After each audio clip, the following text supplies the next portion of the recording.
இப்போ விஜய் வந்து புதுசாக ஆரம்பிக்கிற ஒரு கட்சி. இப்போ யார் யார் கேண்டிடேட்னு இப்போ அனௌன்ஸ் பண்ணால் அதுவே பெரிய த்ரெட்டு. ஏன் சொல்லுங்க, கோடி கோடியாக காசு எடுத்துட்டு அவன் வீட்டில் போய் உட்காந்துருவான்.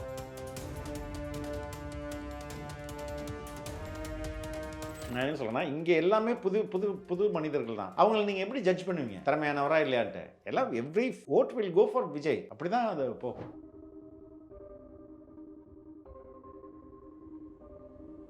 டிடிவி தினகரன் தான் எவ்வளோ முட்டி மோதி பார்த்தாரு, எவ்வளோ ஃபீலர்ஸ் விட்டாரு. தாவேகாவுக்கும் திமுகவுக்கும் தான் இங்கே போட்டி. விஜயகாந்தை விட பெரிய அளவில் விஜயால் இங்கே வந்து தாக்கத்தை ஏற்படுத்த முடியும். விஜயகாந்தையும் விஜயும் கம்பேர் பண்ணக்கூடாது. அது அவரோட கூட்டணி வைக்கிறதுல என்ன தவறு அப்படிலாம் வந்து இவர் சொன்னார். ஆனால் சேர்த்துக்கல அவங்க.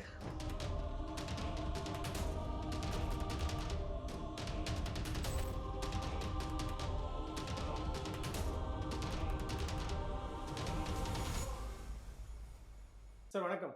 வணக்கம். ஆமா, முன்னாள் அமைச்சர் செங்கோட்டையன் அவர்கள் அதிமுகவில் இருந்து விலகி தாவேகாவில் இணைந்திருக்காரு இல்லையா? நோ, விலகலை. அவரை அங்கேருந்து அனுப்பிச்சிட்டாங்க. அவராகவே வந்துட்டாரு. இல்லை, அவரே வரல. அவரை எடப்பாடி பழனிசாமி டெர்மினேட் பண்ணார், நீக்கினார் கட்சியை விட்டு. கட்சியை விட்டு நீக்கி அடிப்படை உறுப்பினர்லேருந்து நீக்கினார். அதுக்கப்புறம் தான் இவர் போய் இணைக்கிறார். ஓகே, இந்த பக்கம் வந்து இணைஞ்சிட்டாரு. இந்த சமயத்துல விஜய் அவர்கள் முன்னாடியில இருந்து சொல்லிட்டு இருக்கிறது என்னன்னா, கஷ்டப்பட்டு உழைச்சவங்களுக்கு தான், மக்கள் இயக்கத்துல உழைச்சவங்களுக்கு மட்டும்தான் பதவி அப்படின்னு சொன்னாங்க. ஆனா இப்போ தலைமை அமைப்பாளர் பதவியை அவருக்கு கொடுத்துருக்காங்க. சரி, இதை நம்ம எப்படி எடுத்துக்க முடியும்? ஏங்க, ஒருத்தருக்கு தானே கொடுத்துருவாரு. இல்ல, அந்த இடத்துல பார்த்தோம் அப்படின்னா ஆதவ அர்ஜுனாவுக்கும் அப்படிதான் பதவி கொடுத்திருக்காங்க. சிடிஆர் நிர்மல்குமாருக்கும் அப்படிதான் பதவி கொடுத்திருக்காங்க. அருண்ராஜ் அவர்களுக்கும் அப்படிதான் கொடுத்திருக்காங்க. சரி, பெரிய பொறுப்புல இருந்து வந்தவங்களுக்கும் இல்ல பிரபலமா இருக்கவங்களுக்கும் தான் பதவிகள் அப்படின்ற மாதிரியான தவறான தொடக்கத்திலேருந்து கட்சிக்காக கட்சி ஆரம்பிக்கிறதுக்கு முன்பே இயக்கமாக இருக்கும்போதே உழைத்த புசியானந்துக்கு மேல யாராவது போட்டிருக்காரா விஜய்? இன்னும் புசியானந்த் தானே. கட்சி யார் கட்டுப்பாட்டில் இருக்குது இன்னைக்கு? புசியானந்த் கட்டுப்பாட்டில் தானே இருக்குது. விஜய்க்கு அடுத்தது புசியானந்த், மற்றவங்களாம் அவருக்கு கீழே தானே. அப்போ இதை நீங்கள் எப்படி பார்க்குறீங்க? அவர் தொடக்கத்துலேருந்து இருக்கிறார்ல, அவருக்கு என்ன அந்த உரிய அங்கீகாரம் இருக்க தானே செய்யுது. அதே மாதிரி தான் மாவட்ட செயலாளர்கள்லாம் யார் புதுசாக வந்தவங்களுக்கு கொடுத்தாங்க? பெரும்பாலும் மன்றத்திலேருந்து நற்பணி விஜய் மக்கள் இயக்கமா, மக்கள் இயக்கத்திலேருந்து வந்தவங்க தானே. இது யார் சொல்கிறது இந்த குற்றச்சாட்டை? இந்த மாதிரியான குற்றச்சாட்டு அதிமுக இப்போ டிஎம்கேல போய் சேர்ந்தார் ஒரு பிஆர்ஓ விஜயோடைய செல்வகுமார். அவர் சொல்கிறாரு, அவருக்கு புசியானந்த் ஈக்குவலாக போஸ்ட் கொடுத்து தான் என்ன பண்ணியிருந்திருப்பார் அவர். இங்கவே இருந்து. ஆனால் எதுக்கு நான் சொன்னேன், அந்த இணைப்பு விழா எவ்வளோ பெருசாக நடத்துது பாருங்க. இது இப்போ தெரியுதா, விஜய்கிட்டேருந்து ஒருத்தரை பிடிச்சி இழுக்கிறதுக்கே இவ்வளோ பெரிய இணைப்பு விழா நடத்துகிறாங்க. இத்தனையும் அவர் வந்து மக்கள் நீதி மையம் கேண்டிடேட்டு, புரியுதுங்களா? அப்போ அவருக்கு அப்போவே மக்கள் நீதி மையம் போயிட்டாரு. அப்போ அவருக்கு அரசியல் ஆசை இருக்குது. அந்த ஒரு ஆளை இழுத்து வந்து இங்கே உட்கார வைக்கிறதுக்கு இவ்வளோ பெரிய இணைப்பு விழா நடத்துகிறாங்களே. அப்போ இவங்க எவ்வளோ வீக்காக இருக்காங்க, எவ்வளோ டெஸ்பரேட்டாக இருக்கிறாங்க. ஓகே சார், இப்போது நிறைய கட்சிகள் அதிமுகவில் கூட பார்த்தோம்னா விருப்ப மனு விநியோகம் ஸ்டார்ட் பண்ணிட்டாங்க, அமமுகவில் ஸ்டார்ட் பண்ணிட்டாங்க. இந்த மாதிரி அடுத்தடுத்த நகர்வுகளை நோக்கி கட்சிகள் போயிட்டு இருக்கு. ஆனால் அமமுக அடுத்தது வேற யாரு? அமமுக இன்னும் ஒரு கட்சி இருக்கு, ஏதோ ஒரு கட்சி இல்லைங்க. அமமுக மட்டும் ஆக்டிவாக இருக்கணுன்றதுக்காக அதை பண்ணுறாங்க, மற்றபடி ஒன்றும் கிடையாது. இது யாரும் இன்னும் விருப்ப மனுலாம் தாக்கல் பண்ணல. See, they would have identified candidates. இது ரொம்ப ரிஸ்க் இருக்குதுங்க. இப்போ விஜய் வந்து புதுசாக ஆரம்பிக்கிற ஒரு கட்சி. இப்போ யார் யார் கேண்டிடேட்னு இப்போ அனௌன்ஸ் பண்ணால் அதுவே பெரிய த்ரெட்டு. ஏன் சொல்லுங்கள், கோடி கோடியாக காசு எடுத்துட்டு அவன் வீட்டில் போய் உட்காந்துருவான். தம்பி கிளம்பு வா, உனக்கு என்ன வேணும்? அப்போ விலை போகாத பார்க்கும்போது வட இந்தியாவில் நடக்கிற மாதிரியே இருக்கு. இல்லைங்க, தேர்தலில் எல்லா ஊர்லேயும் நடக்கிறது தான். இப்போ விஜயகாந்த் கட்சியோட எம்எல்ஏக்கள் வந்து எங்கெங்க இருக்கிறாங்க? இப்போ மாஃபா பாண்டியராஜன் எங்கேருந்து வந்தவர்? இப்போ இருக்கிற ஈரோடு கிழக்கு இடைத்தேர்தல் நினச்சி அங்கே இருக்கிற இப்போ இருக்கிற அங்கேருந்து ஜெயிச்சு வந்த எம்எல்ஏ எங்கேருந்து வந்தவர்? எல்லாம் விஜயகாந்த் கட்சியிலேருந்து உருவப்பட்டவர்கள் தானே. இப்போ இப்படி இந்த கட்சிகள்லாம் உருவம், இவங்களுக்கு பேசிக் எத்திக்ஸ்லாம் தெரியாது. உருவாங்க, காசு கொடுப்பாங்க, தம்பி கடைசி நேரத்தில் வாபஸ் வாங்கிக்க, இல்லைன்னா ஓடி போயிரு, இந்த 5 கோடி தர உனக்கு. ஏன்னா அப்படி காசு ஆஃபர் பண்ணுவாங்க. இதெல்லாம் சரி பண்ணணும். அப்போது போதிய அவகாசம், அந்த நெகோசியேட் பண்ணுற அளவுக்கு அவகாசம் கொடுக்கக்கூடாது. சரியான கேண்டிடேட்டை போடணும், தேர்வு பண்ணணும். அதுக்கு சப்ஸ்டியூட்டாக 2-3 வச்சுக்கணும். இவ்வளோ வேலை இருக்குது.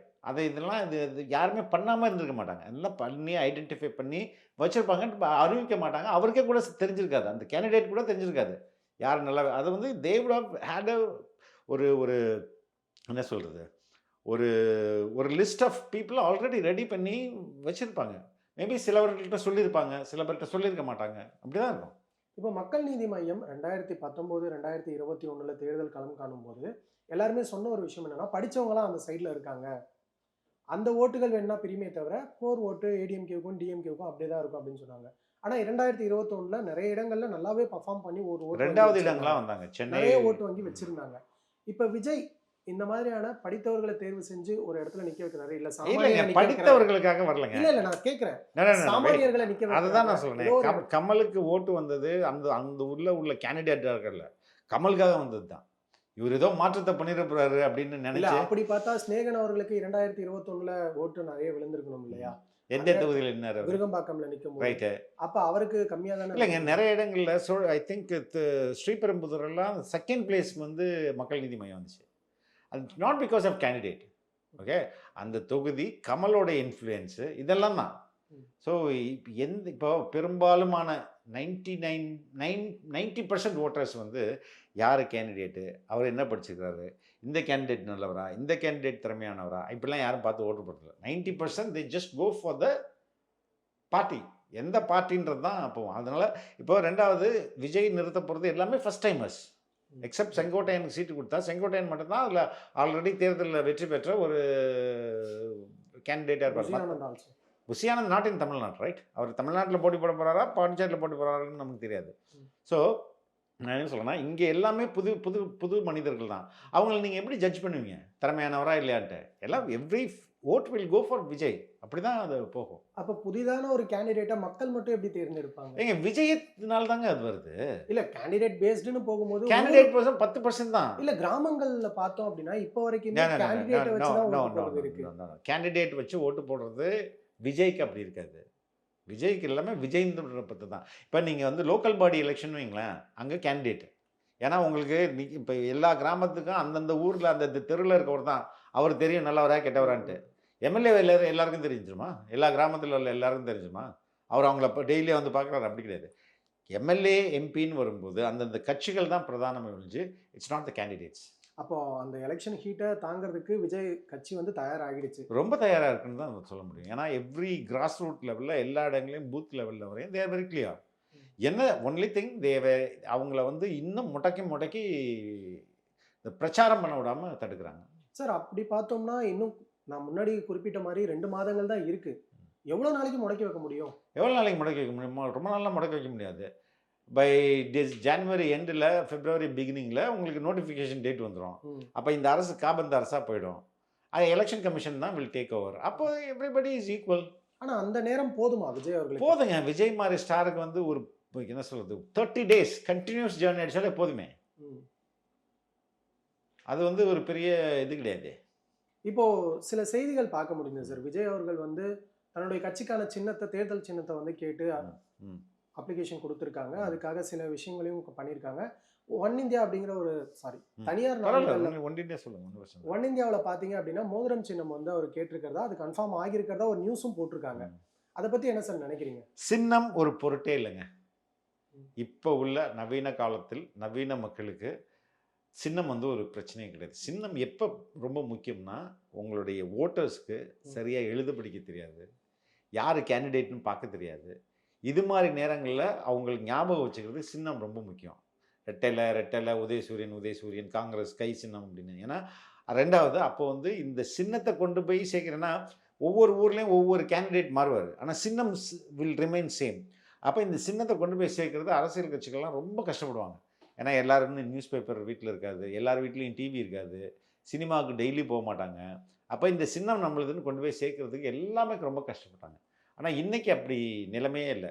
நாம் தமிழருக்கு இப்போ வந்திருக்கிறது 4வது சின்னம் ரெட்டை மெழுகுவர்த்தி, அதுக்கடுத்தது கரும்பு விவசாயி, அதுக்கப்புறம் மைக்கு. இப்போ வந்து தான் புது சின்னம். இந்த 3 எலெக்ஷன்லையுமே வேறு சின்னம் வந்தாலும் அவங்க அப்வோர்டில் தானே போனாங்க. இப்போ சின்னம் வந்து ஒரு கன்ஃபியூஷனை ஏற்படுத்தாது. டிடிவி தினகரனுக்கு தொப்பி சின்னம் ஒதுக்குனாங்க, அது பாப்புலர் ஆனபோது அந்த சின்னத்தை தூக்கிட்டு குக்கர் கொடுத்தாங்க. இவர் சின்னத்தை வாங்கிட்டு தொகுதிக்கு போகும்போது தொகுதியில் வந்து மக்கள்லாம் குக்கரோட நின்னாங்க. ஸோ எதுக்கு நான் சொல்கிறேன்னா, சின்னம் எலக்ட்ரல் சிம்பிள் வந்து அது வந்து ஒரு ஒரு it's not a big thing. ஆனால் இப்போவும் எல்லாரும் சொல்கிறது என்ன அப்படின்னா, ஆம் ஆத்மிக்கு விளக்கு மாதிரி தானங்க சின்னம், அதை வச்சு அவங்க ஜெயிக்கலையா? அதனால அது அந்த இடத்துல ஒரு பூம் இருந்ததுல சார்.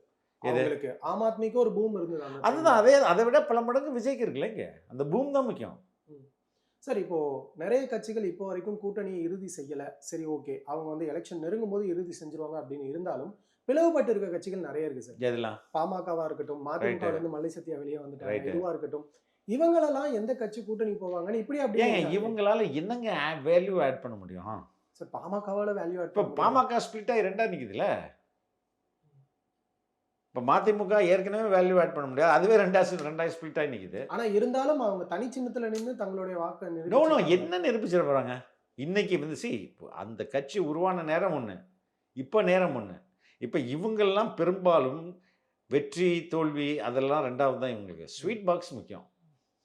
எங்க ஸ்வீட் பாக்ஸ் அதிகமாக வருதோ அங்கே போ அப்படின்றது தான். சீட்டா 2 கூட வாங்கிக்கிறேன் விடு, ஸ்வீட் பாக்ஸ் கொடு எனக்கு, அடுத்த 5 வருஷம் நான் ஓட்டணும், அடுத்த 2.5 வருஷம் ஓட்டணும், 2.5 வருஷத்துக்கு அப்புறம் பார்லிமெண்ட் எலெக்ஷனும் ஸ்வீட் பாக்ஸ் மறுபடியும் நான் வாங்கணும். ஸ்வீட் பாக்ஸ் தான் முக்கியம். ஆனா பெரிய கட்சிகளுக்கு, அதாவது கூட்டணிக்கு கூப்பிடக்கூடிய கட்சிகள், இந்த 2 பிளவுபட்டு இருக்க கட்சிகள்ல யாருக்கு ஸ்வீட் பாக்ஸ் கொடுக்கணுன்ற ஒரு விஷயம் இருக்குல்ல. எல்லாருக்கும் கொடுப்பாங்க. திமுகவை பொறுத்தவரையும் ஓரணிகள் தமிழ்நாடுன்னு சொல்றாங்கல்ல, அது கான்செப்ட் என்னங்க? மக்கள் தேர்தல் தமிழ்நாட்டுல இருக்க மக்கள் எல்லாரும் ஒண்ணா நிக்கணும். அப்போ எல்லா கட்சியும் வாங்க அப்படின்னு தானே அர்த்தம். ஓரணிகள் தமிழ்நாடு எல்லா மக்களும் நம்ம கூட வாங்கினா எல்லா கட்சிக்காரங்களும் வாங்கன்னு தானே அர்த்தம். அப்போ தேமுதிகவா, பாமகவா, விட்டா ஓபிஎஸ் வா, டிடிவி வா, எல்லாரும் வாங்க, எல்லாருக்கும் ஸ்வீட் பாக்ஸ் இலவசம் அப்படின்ட்டு கூடுவாங்க. அப்ப அதிமுக மட்டும் கொடுக்காத மாதிரி இருக்கே சார் நீங்க சொல்றது பார்க்கும்போது. தேர் நாட் டெஸ்பரேட். இவங்க ரொம்ப டெஸ்பரேட். அதான் சார் இப்போ டிடிவி தினகரன் அவர்கள் தொடர்ந்து சொல்லிட்டு இருக்காரு, தாவேகா தான் 2வது இடத்துக்கு வரப்போகுது, 3வது இடத்திற்கு அதிமுக தள்ளப்பட்டாலும் ஆச்சரியப்படுறதுக்கு இல்லைன்னு சொல்லியிருக்காரு இல்லையா. இது ஒரு பக்கம் எடுத்துக்கிட்டாலுமே அதிமுகவும் தொடர்ந்து வந்த தேர்தல்களில் தங்களை நிரூபிச்சுக்கிட்டே இருக்காங்கல்ல சார், எங்களுடைய ஓட் பேங்க் இவ்வளவுதான் இப்போ அப்படின்னு. விஜய் இல்லை. ம். இப்போ விஜய்ன்ற ஃபோர்ஸ் இருக்கிறதுக்கு வராதுக்கு முன்பு களம் வேறங்க, வந்துட்ட பிறகு களம் ஆனா வேறங்க. இதுலயே இருவேறு கருத்துக்கள் இருக்குல்ல சார். என்னது? விஜய் வந்ததுக்கு அப்புறம் திமுகவினுடைய ஓட்டுகள் தான் வந்து அதிக அளவுல பிரிய போகுது அப்படின்ற ஒரு கருத்து இருந்தாலும் அதிமுகவுடைய ஓட்டுகளும் பிரியுதுன்னு சொல்றாங்க. இது அதானே ரெண்டுத்துல எது வந்து சொல்றேன், பெருசா இருக்கு? எல்லாமே பிரியும். ம். ஏன் நாம் தமிழர்லேருந்து வராதா, விசிகேலேருந்து வராதா, கம்யூனிஸ்ட் கட்சியிலேருந்து வராது, ரைட்டு, பிஜேபிலேருந்து வராது, ரைட்டு, இந்த கட்சியிலேருந்துலாம் வராதா? அப்ப அதோடைய பெரிய பாதிப்பு அதிமுகவுக்கு தானே. 2 கட்சிகளுக்கும் தானே, 2 கட்சிகளுக்கும் தான் இருக்கும். அதான் நான் தொடர்ந்து வெளிநாடுகள்லேருந்து இங்கே ஓட்டர்ஸ் வரப்போறதில்ல, இங்கே உள்ள ஓட்டர்ஸ் தான் நம்ம ஷேர் பண்ணிக்கணும். அப்போ பிக் சங்க் வந்து will go with Vijay. Sir இப்போ என்னுடைய இறுதி கேள்வி கொஞ்சம் பெரிய கேள்வியா இருக்கு. பரவாயில்ல, என்ன பதில் அப்படின்னா- என்ன பண்ணுறது? என்னன்னா சார், இப்போ டிடிவி தினகரன் அவர்களோ இல்ல ஓபிஎஸ் அவர்களோ இல்ல பாமகவோ இப்போ வரைக்கும் தங்களுடைய எந்த நிலைப்பாடு அப்படிங்கறத சொல்லாம இருக்காங்க. ஆனா அதே சமயம் இப்போ அண்ணாமலை அவர்கள் டெல்லிக்கு போயிட்டு வந்ததுக்கு அப்புறமா ஒரு விஷயம் பிரஸ் மீட்ல சொல்லியிருக்காரு.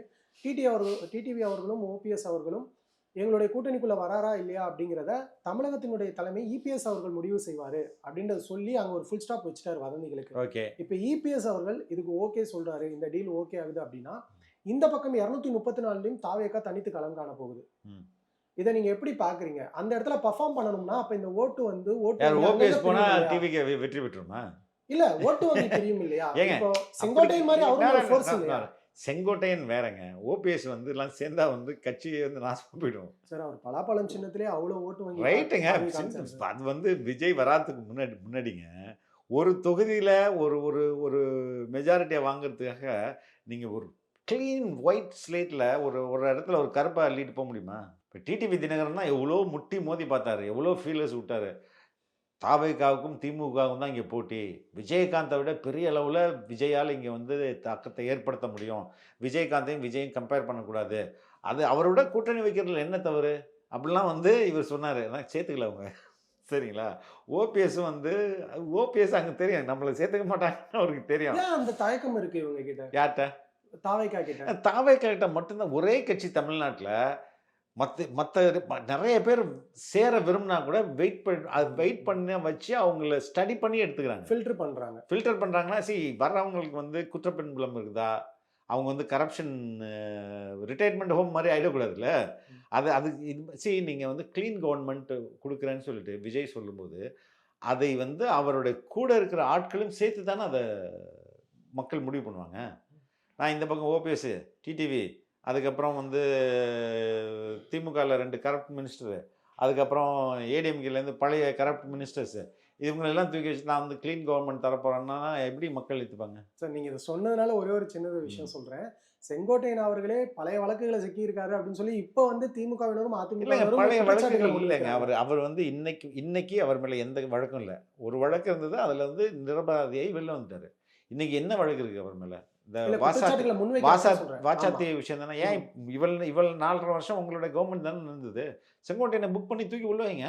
தாவைக்கால போனோம்னா தூசி தட்டி எடுக்கிறாங்க. டேய் எதடா வச்சு இப்போ வந்து குறை சொல்லலாம் அப்படின்ட்டு. இது அரசியல்ல இவங்க பண்ற டர்ட்டி பாலிடிக்ஸ் இது. அப்ப இதெல்லாம் தாண்டி தாவேகா தங்களை ப்ரூவ் பண்ணும்.